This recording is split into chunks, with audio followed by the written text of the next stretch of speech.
Hello and welcome everyone to Climate Finance in South Asia, a conversation on the evolving climate funding ecosystem in one of the world's most climate vulnerable regions. I'm Farwa Aamer, the Director of South Asia Initiatives at the Asia Society Policy Institute in New York. This webinar marks the third session in Asia Society India's Summer Learning Series, following two insightful discussions on climate advocacy and justice in South Asia. Today's focus is both urgent and complex. South Asia is one of the most climate sensitive regions globally, and its economies are facing overlapping crises.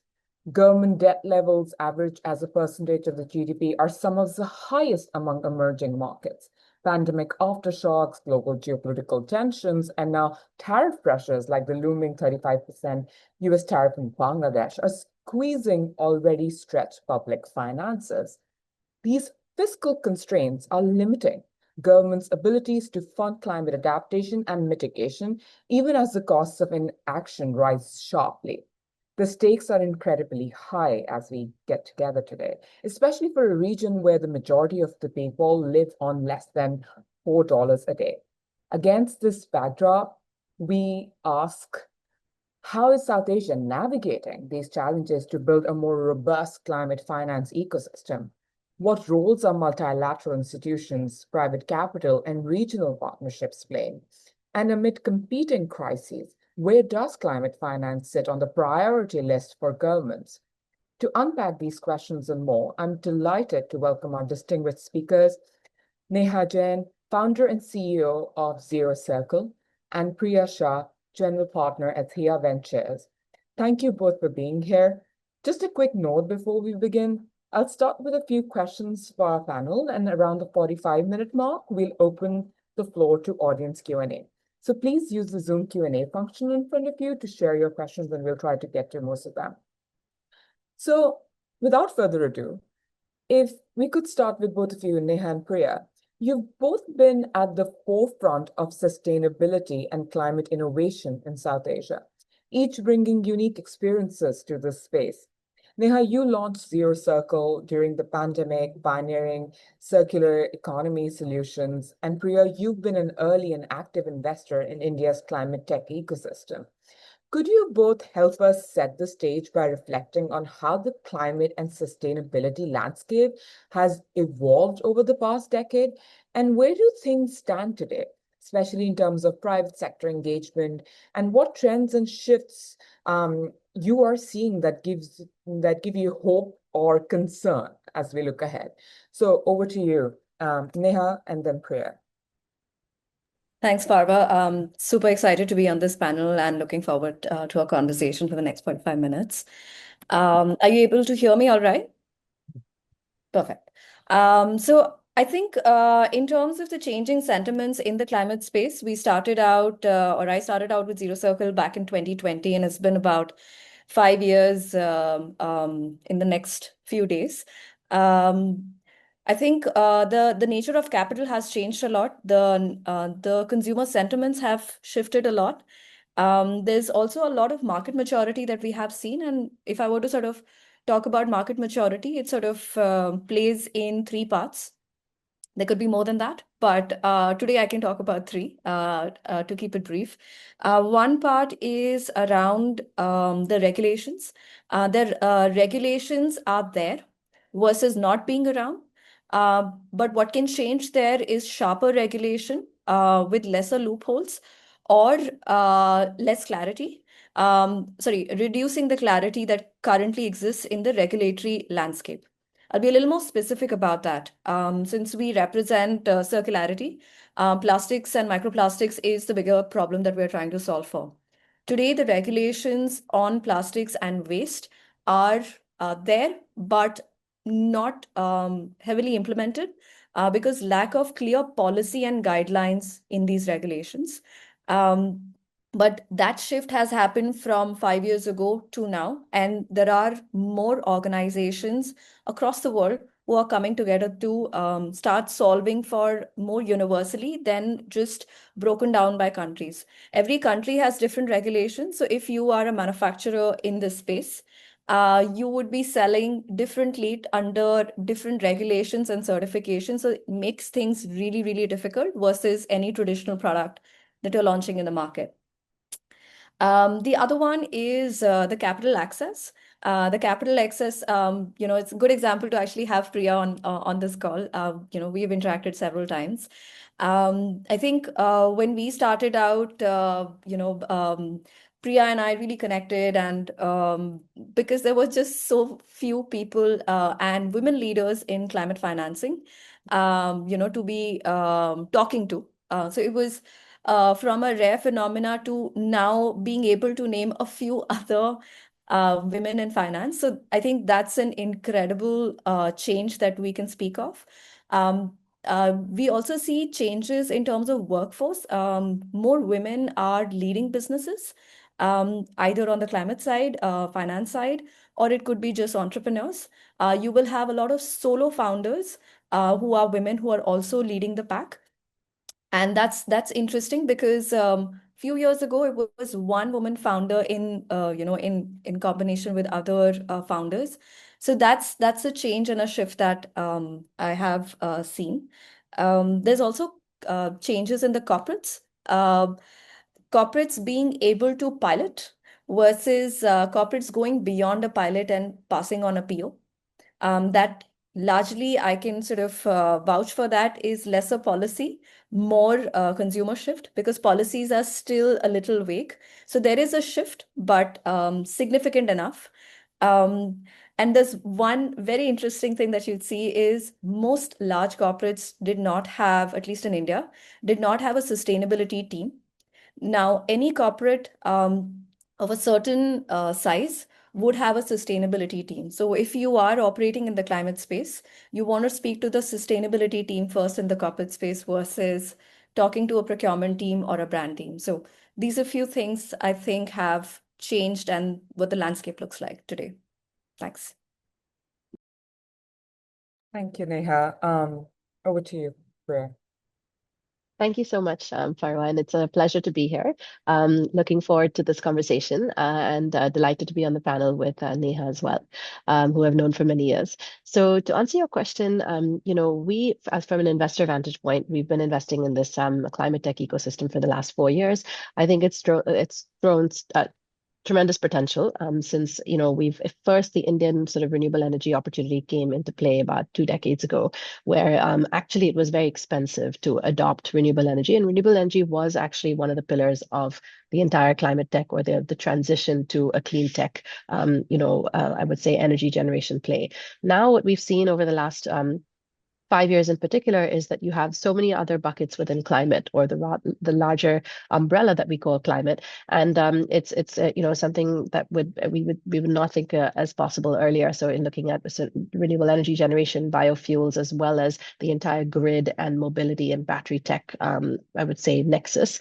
And then there's an entire piece around agriculture, agricultural materials, circularity, basically bioplastics, and looking at ways in which to make materials much more biodegradable through replacing synthetics and fossil fuels. And then finally, there's the entire industry piece, which is just now becoming much more prominent. So thinking about ways in which we save energy on data centers, overall energy efficiency in sustainable construction, as well as wastewater recovery and overall carbon removal. So all of these areas are really being bucketed under one large, overarching theme. And I think what we've seen, which is really encouraging, is on the regulatory front. So there's several different actors that have been instrumental in making this entire space much more, I would say, liquid and more acceptable and more commercially viable. One is really the regulators. So I think we've been fortunate enough in India to have a very steady policy around green growth agenda, and basically looking at the ways in which funding is available now. R&D grants, over $1 billion has now been allocated towards R&D startups, as well as looking at specific areas like battery swapping, agriculture and mangroves, and solar panel manufacturing. And so we're looking at building a lot of, of these technologies and products and services within India, and then being able to utilize it here and export it globally, thanks to a lot of this sort of subsidy support coming from the government, which has been great, and a really big boost for the startup ecosystem. So that's one. And the second piece is really to echo what Neha said about corporates. So I think we're seeing a lot of really interesting corporates looking to actually integrate a lot of these startup solutions and early stage innovative disruptive technologies into their overall verticals. So anything from, kind of hydrogen technologies to biotech, to, carbon removal and biochar for the steel, greening the entire steel manufacturing process. And so many of them are taking that initiative and piloting these technologies and looking at how to sort of integrate R&D and many of these cutting edge technologies into their operations. And then the third piece is really academia. So looking at so many institutions in India that are at the forefront of this kind of disruptive innovation, like IIT Madras, IIT Bombay, Indian Institute of Science, IIT Delhi, and to name a few. There are many more. And these labs are now incubating really frontier technologies through the entrepreneurs or the students that are building them, and even the professors that are joining hands with students and building these enterprises, and then growing them and raising capital. And the last piece is really the venture ecosystem. So I think what was used to be seen as more of an impact and I would say maybe blended return kind of model has now been seen as highly commercial. So now a lot of these large funds, whether it's early stage, growth stage, late stage, are actively looking at this sector across the entire deep tech and energy and climate umbrella, and looking to make really sort of solid bets for a solid return potential. And that's what we see as something for us, because we are obviously an early stage operator in the space. And we're seeing it very encouraging to find large pools of capital looking to support these companies, and a strong, I would say, inflow of talent as well coming from the US. So some of our portfolio companies, for example, are ex-Tesla executives from the US who have come back to India and started companies, and similarly from other locations. And so we're seeing a great pool of entrepreneurs that are coming to build in the founder market fit environment, and then being able to scale up their technologies for a very large market opportunity, and be able to sort of operate in an environment which is now much more conducive to growth.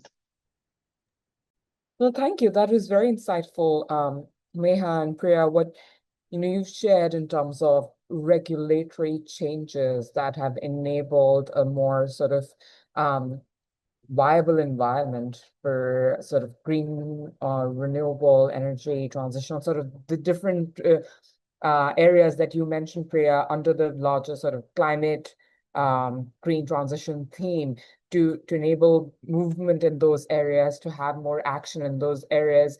To Neha's point, where she said it's encouraging to see a lot of women-led initiatives in this space, which is fantastic for South Asia region. But my question was going to be, okay, so what do you feel about the youth? And when Priya, you mentioned academia being actively involved, and the students, and being part of sort of drivers of these innovation labs focused on climate innovation, that gives us hope that yes, this burgeoning youth population that we have in the region has more and more a role to play in how the region is navigating its climate challenges, and they're interested and they feel responsible towards what to do and what action to take. And we are going to dive a little bit deeper into the policy side of things, which you mentioned, what kind of support the governments and subsidies from the government has been important to bring in the various stakeholders to support climate finance initiatives. But I do want to go back to something that I mentioned earlier when we started. The significant debt burdens that many South Asian economies are grappling with, which are made even more complex by the growing populations and escalating climate risks to lives and livelihoods. We're seeing unprecedented levels of extreme weather events in the region. Some countries like India are relatively better positioned in the region than the others. We have others like Sri Lanka and Pakistan and even Bangladesh. They face acute fiscal and climate pressures combined. Given this uneven economic landscape, how do you see countries across the region coping with these challenges? And despite ongoing political tensions that make regional cooperation extremely difficult, do you see meaningful scope for collaboration perhaps through public-private sector partnerships or multilateral frameworks to address shared financial gaps and climate vulnerabilities? What would it, I think what my question comes to is, what would it take to unlock more collective action, especially when resources are tight and national interests often diverge? So, Priya, if we can start with you and then over to Neha. Yes, absolutely. So I think, there's a lot of different ideas and initiatives that have been piloted across, countries within South Asia and the broader region around climate finance.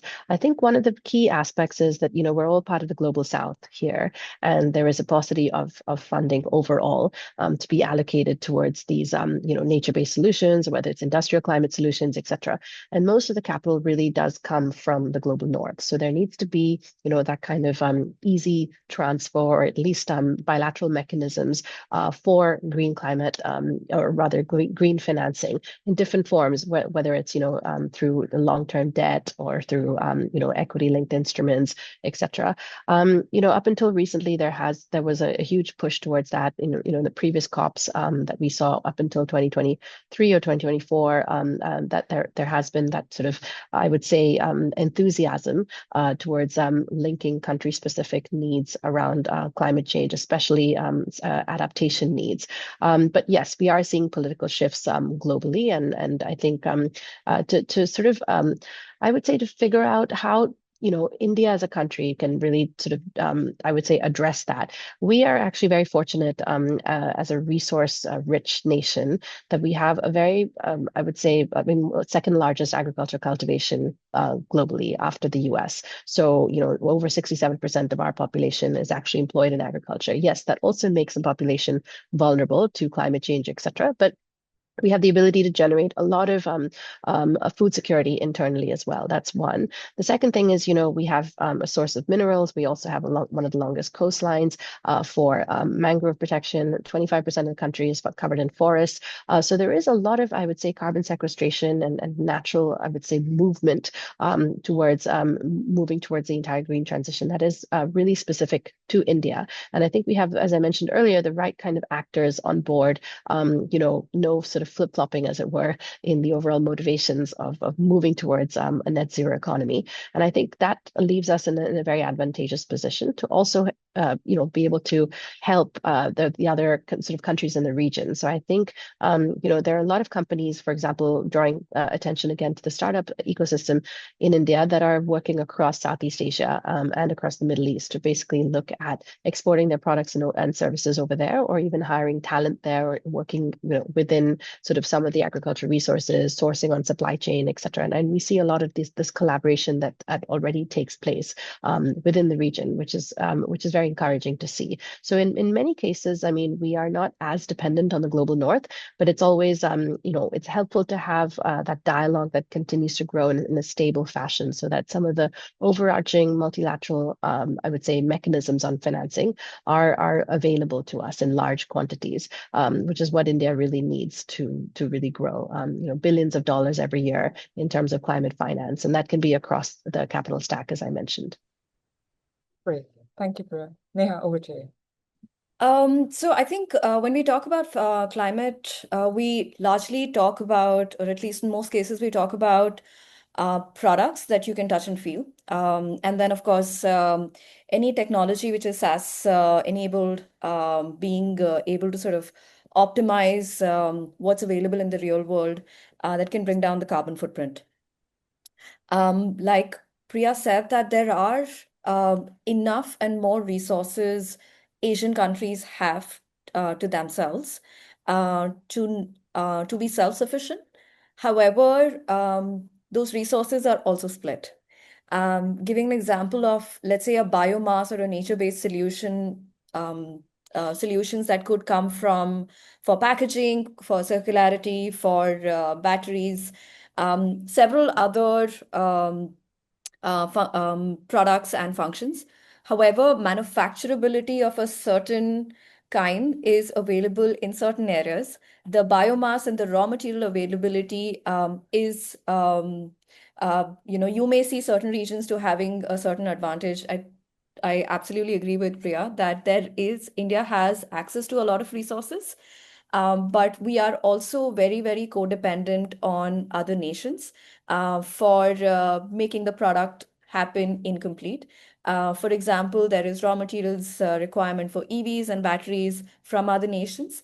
Uh, what we've seen success with is, of course, building an ecosystem for individual startups to have access to sourcing, and it's not necessarily always import based. And that usually attracts capital more easily than something that is import based. For two reasons. One is high risk. Also, very dependent on duties and any kind of market fluctuation that might happen, including political tensions.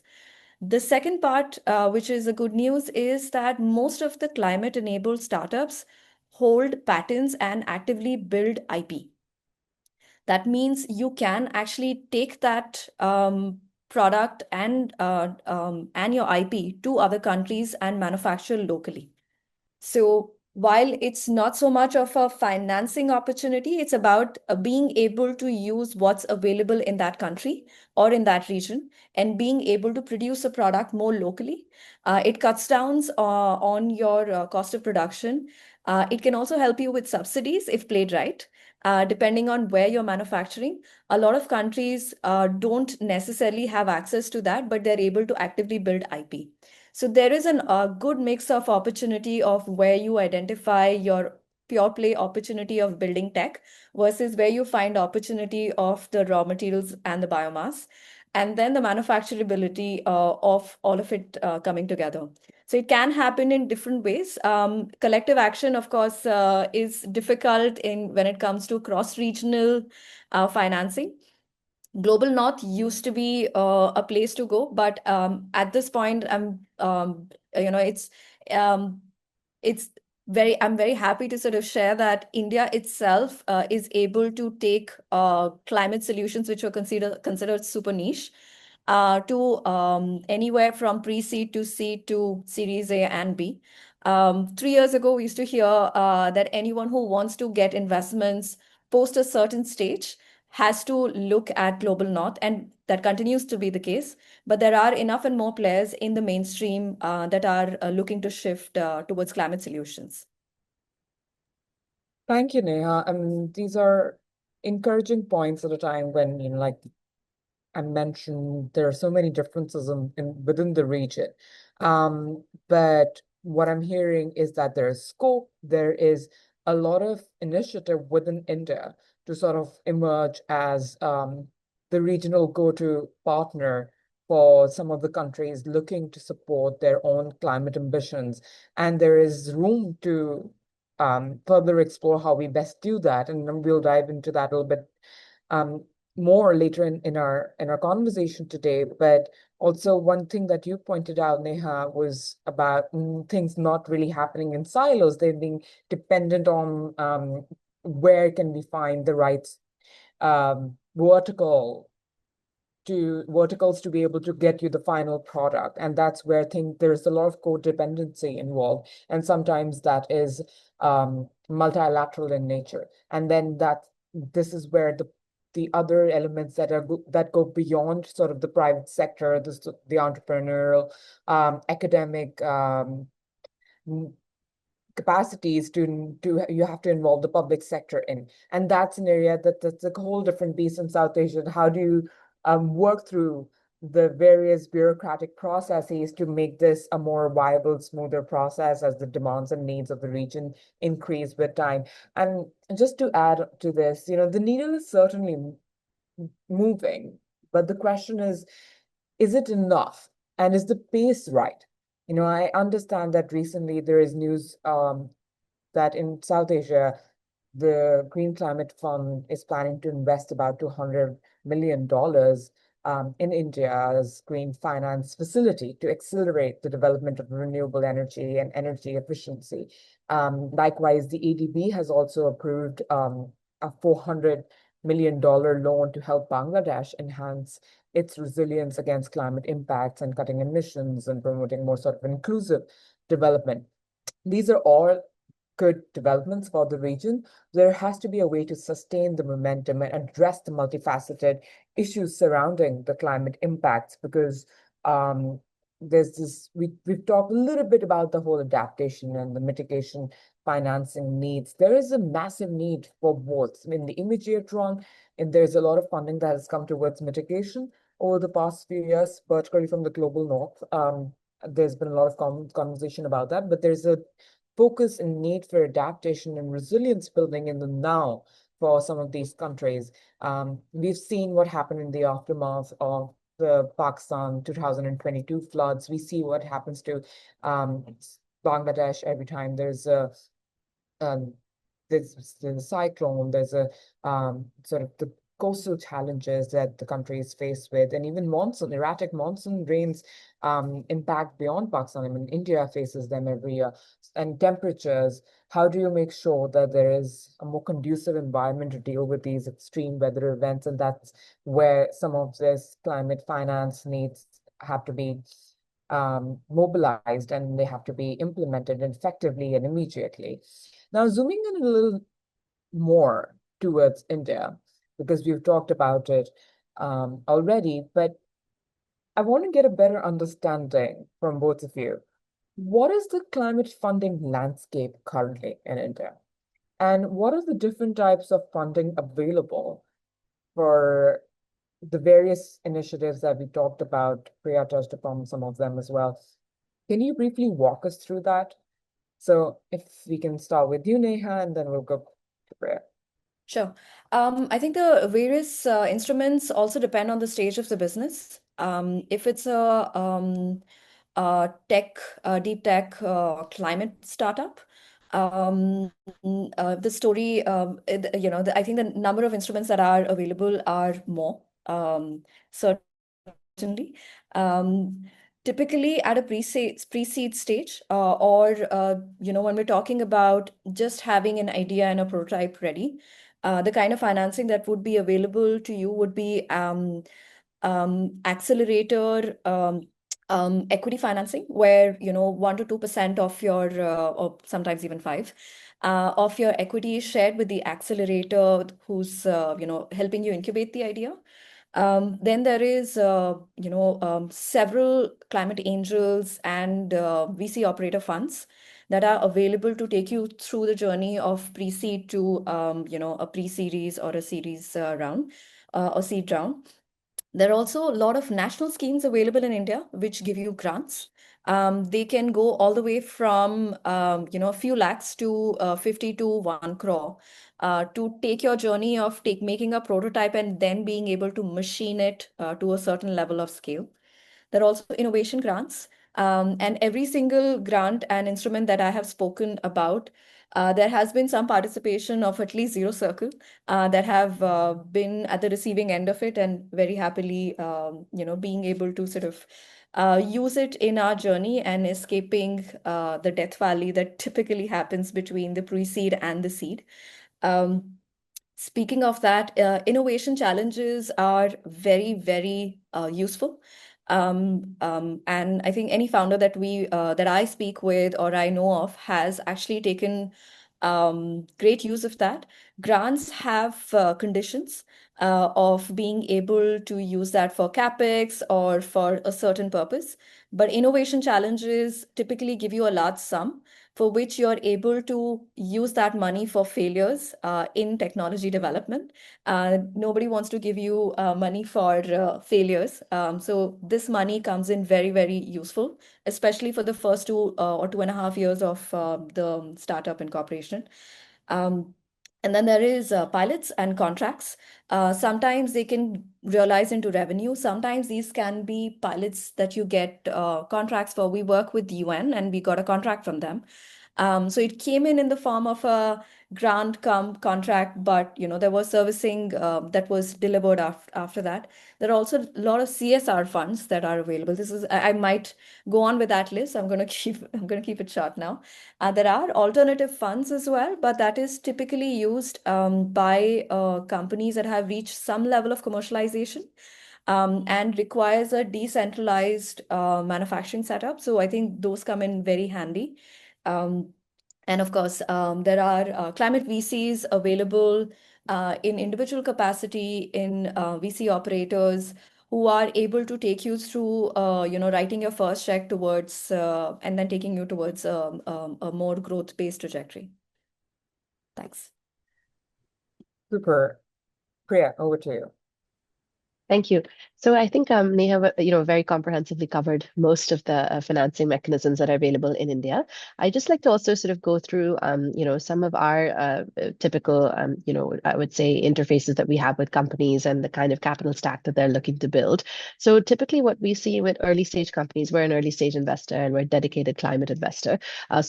Usually, what we see in India is that, and when you're raising equity as a company, whether you're a deep tech or software or an asset light platform, usually go to, if you're a climate company, a dedicated thesis-led, specialist investor, because they understand your market opportunity, they understand, the technology that you're trying to build. There's a lot of easy sort of grasping of, what the milestones would look like, what the business plan would look like over the next 12 months, etc. So what we've seen is in India, it's been a great, proliferation of climate funds that have come up in the last 3-4 years. There are, about 5 to 7 at the moment that are dedicatedly focused on these sectors. And then what we see after that, when when the companies eventually complete their pre-seed or seed stage, then you have more sector agnostic funds coming in after that can write slightly larger checks. And then you have international funds that can also come in after that. And then you have the growth stage private equity funds. So that's been quite encouraging to see. And it's a similar pattern that's what's been followed in the US and Europe as well.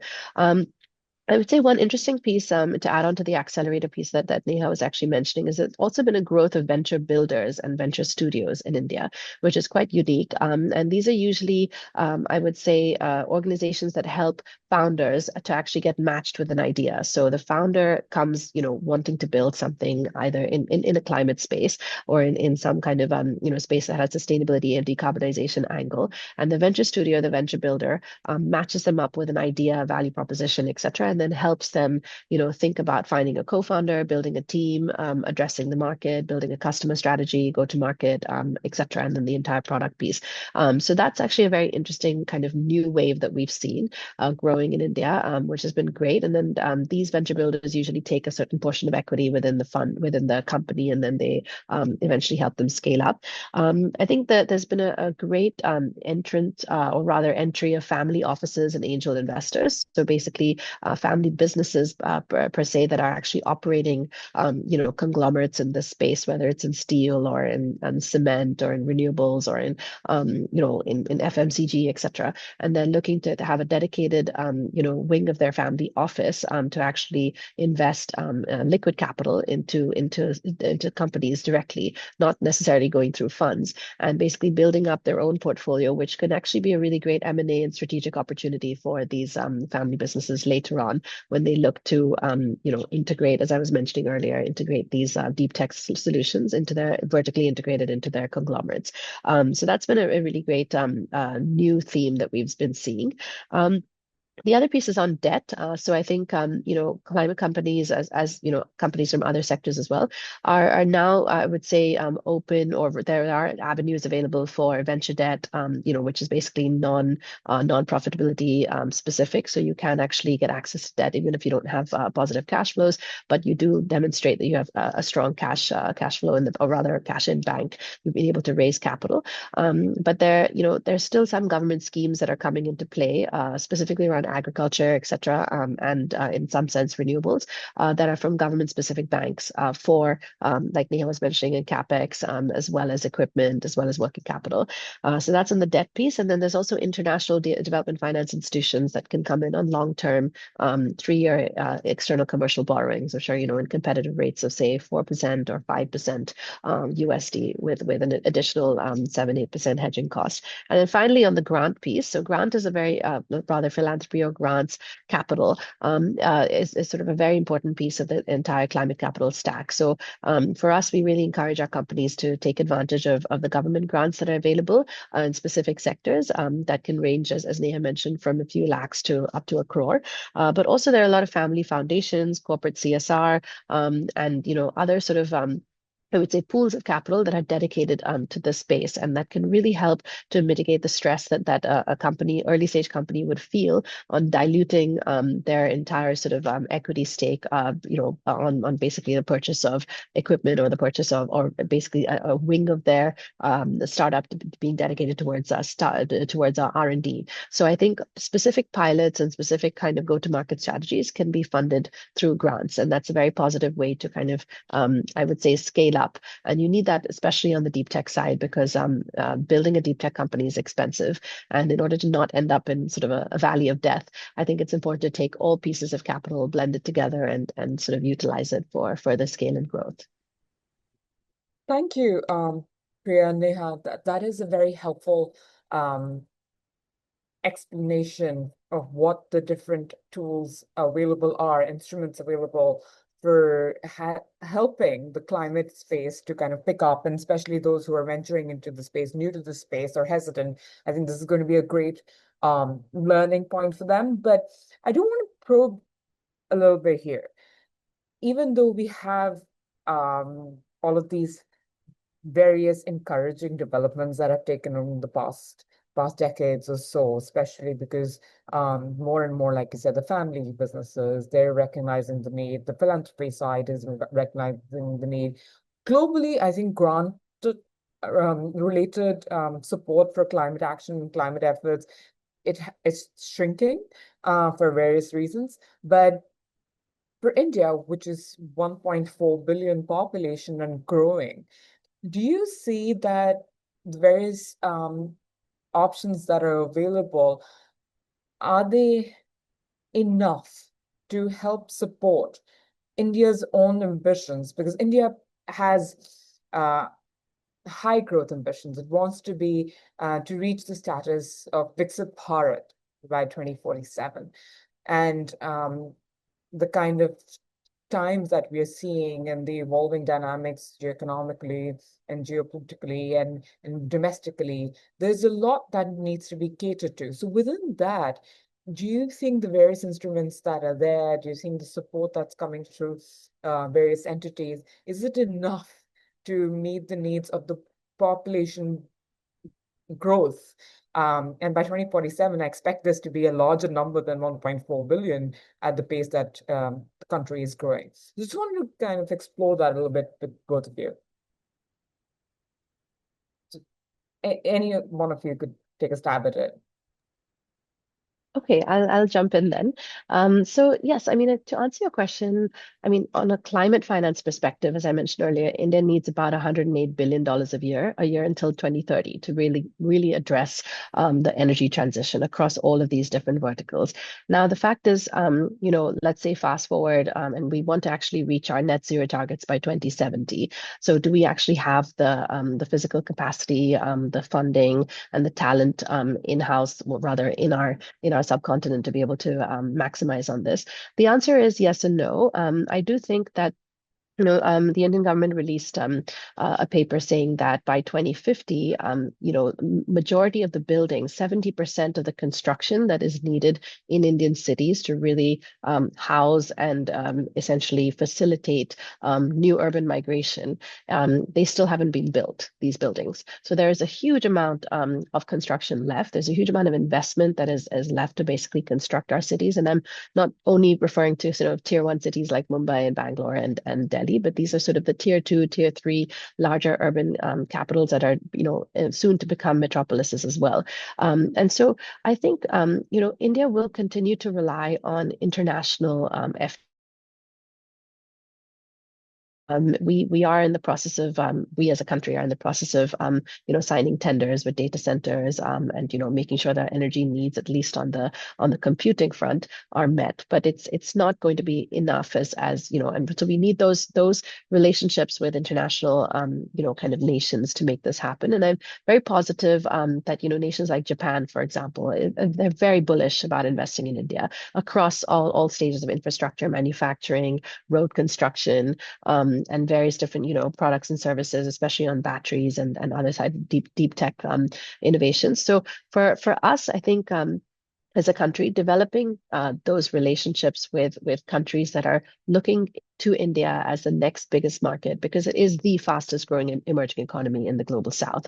And it will be the third largest economy in 2 years' time after China and the US. So it's an imperative for every global investor to really have India in their portfolio as an important, I would say, kind of asset creation for them across all of these different sectors. And I think, yes, we can generate the capital internally. The government will continue to invest. It's been very encouraging to see how much capital has been dedicated towards building across various verticals like this. But we will be highly dependent on our, I would say, kind of nation-specific relationships, our bilateral relationships with the European Union, with the US, with Japan, and various other countries to make sure that there is a very positive view of Indian growth and the India growth story to be able to meet all of our needs as well.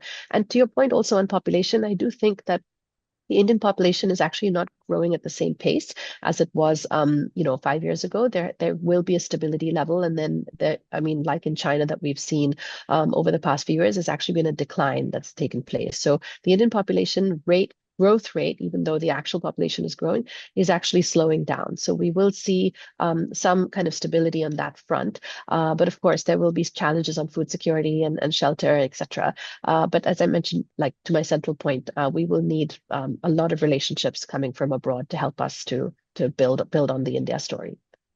No, thank you, Priya, for saying this so well. And Neha, if you have anything to add to that.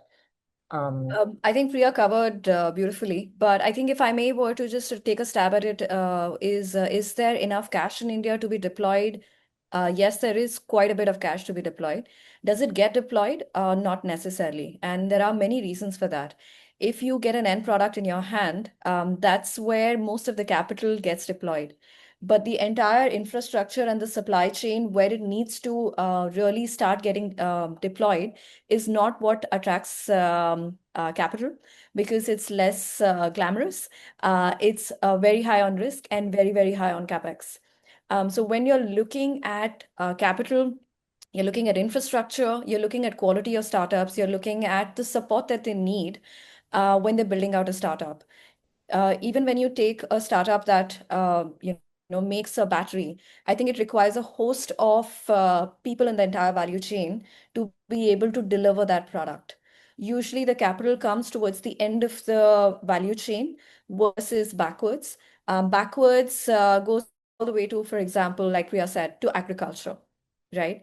Is the monies flowing in there? Not necessarily, and that's a mix of not just not being profitable business, which is sometimes the thesis, is very extremely high on capex.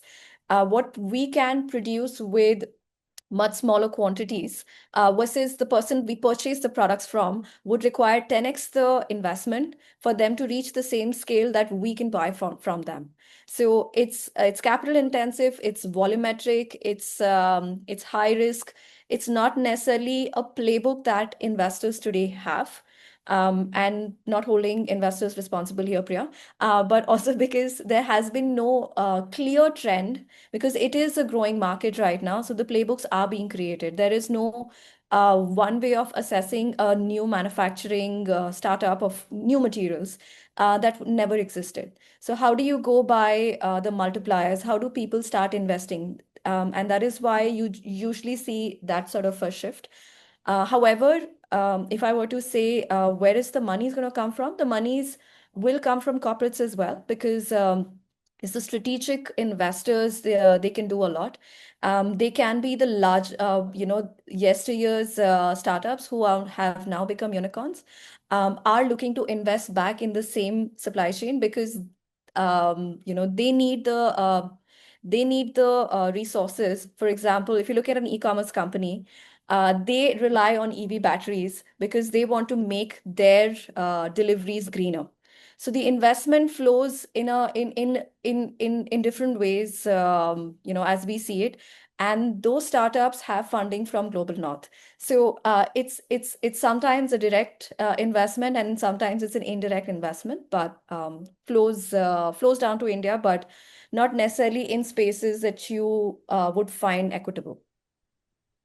No, great. This is again, thank you both for sharing that. That's very helpful. To your point, Priya, external financing, international partnerships, still going to be very relevant to India's growth story, particularly a green growth story. And Japan is an interested partner. It's Japan is throughout South Asia seen as a more probably the most dependable development partner. So I think Japan has earned that good reputation. But then there's also, the need to be able to rely or fall back on your partners in various ways in order to ensure that there is a flow, a capital flow that can enable domestic growth and in a way provide support coming from India that can be generated in a manner where regional countries can benefit from it also. So any gains from India can also be shared with regional countries, can also be shared more globally within the global south. And there's the 2023 G20 summit that happened, India became this voice of the global south, and since then has led these two summits. I think it's two virtual summits so far, and has been taking the agenda of developing countries within the global south and to the table at international platforms, whether it's the BRICS, whether it's the other international engagements that both the Prime Minister of India and the External Affairs Minister has been undertaking in the past couple of years. But also to Neha's point, it's just that how do we make sure that the capital flow it's conducive and it's coming through the various sources. I do want to get to the policy side of things before we jump into our Q&A session. There's been a lot of questions coming our way, and I do want to get through this before we have discussed financing at length. You guys have both touched upon regulatory support, policy support. Now, how do you get the right policy buy-in, so to speak, for any company, any sort of new venture getting their feet into the ground and trying to get themselves up and running, particularly from a climate perspective and climate initiative, climate innovation perspective? How do you get the right policy buy-in? So maybe Neha, you want to take this first, and then we'll come to Priya, and then Sure. we can go into a Q&A session. Right. As a startup, there's not a lot of uh, clear ways we can get onto policy and influencing policy. But as a group of startups, is an easier way of doing that. I can speak of it from an example that ZeroCircle has been sort of behind. There are a lot of natural polymer groups that exist in the world, which might be participating via influencing the policy, could be material users and innovators. It could also be accelerators and corporates who are currently in want of using better materials. And there are these collaborations, groups that come together and then put in the monies to lobby for a clearer policy. Um, that may sound very intimidating to anybody who's listening in and looking to start a climate startup. But it's very important for businesses to start thinking about policy. But policy cannot be just one-sided, that you wait to be invited into a room where you can give your opinion in terms of directions for policy writing. It's also our at least after a certain point of scale, required of a startup and having a team to be able to pinpoint why clearer policies are required and being able to add to that.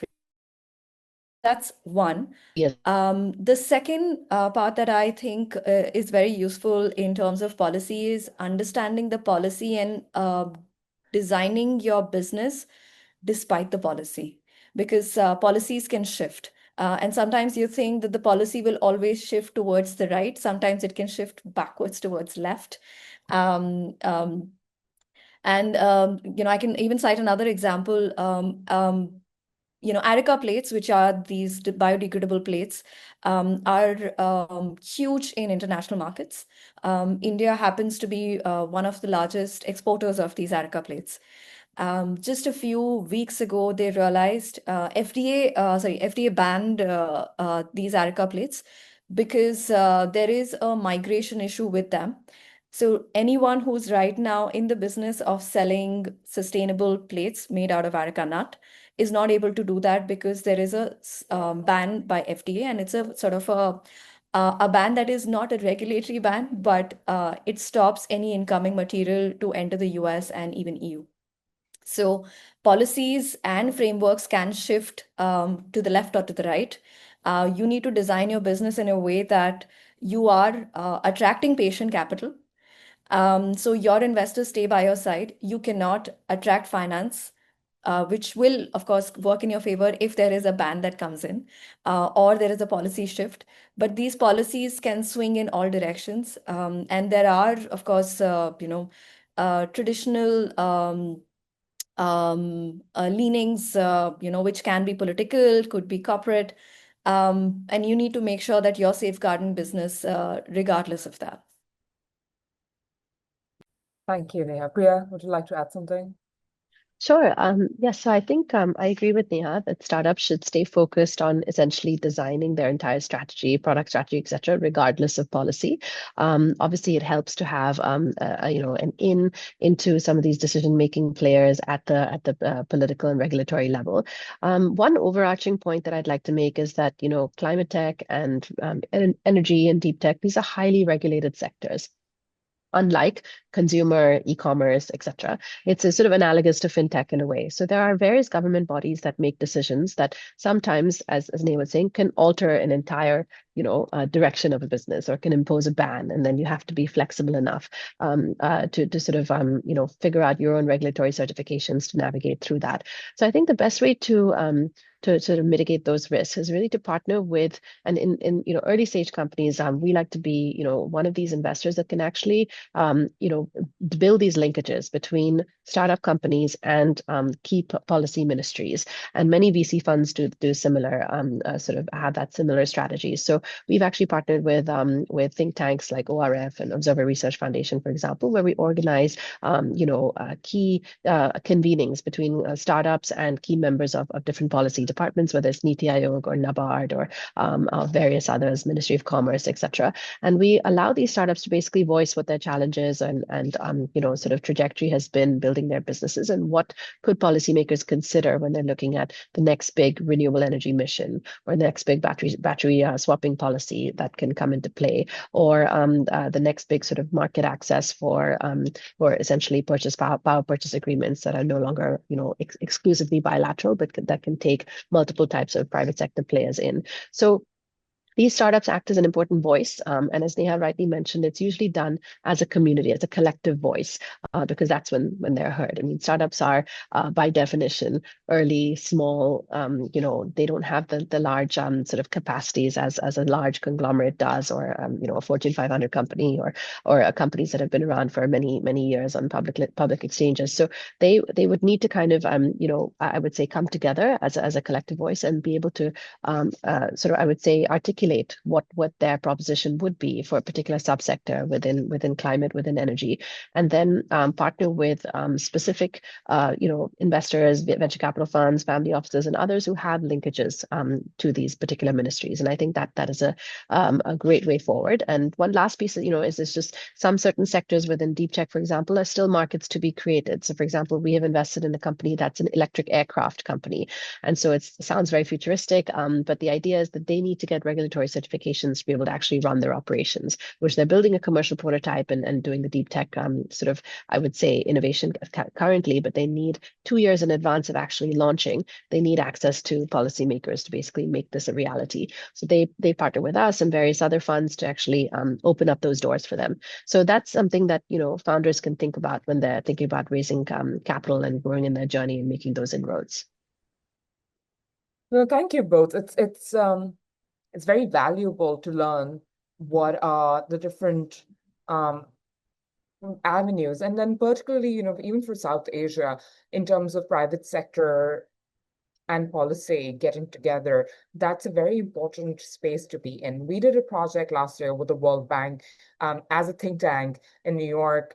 We partnered with them on building resilience within South Asia and in tackling issues like water, food, energy security nexus, mobilizing climate finance, and also the political economy of climate action and climate policy. So how do you kind of get and navigate these various facets, these various components of the broader umbrella of climate change, but with the support of private sector, as much as we rely and fall back on the academia, the scientific community, and some of the other voices that have been instrumental. Now, more and more, it's the private sector that plays a very pivotal role in shaping policies today.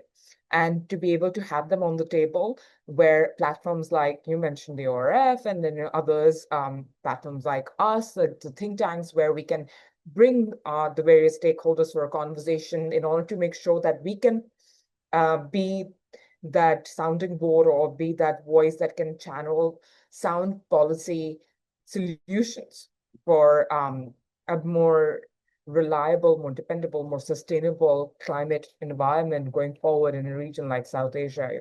That's an excellent avenue to explore and support and see more coming from.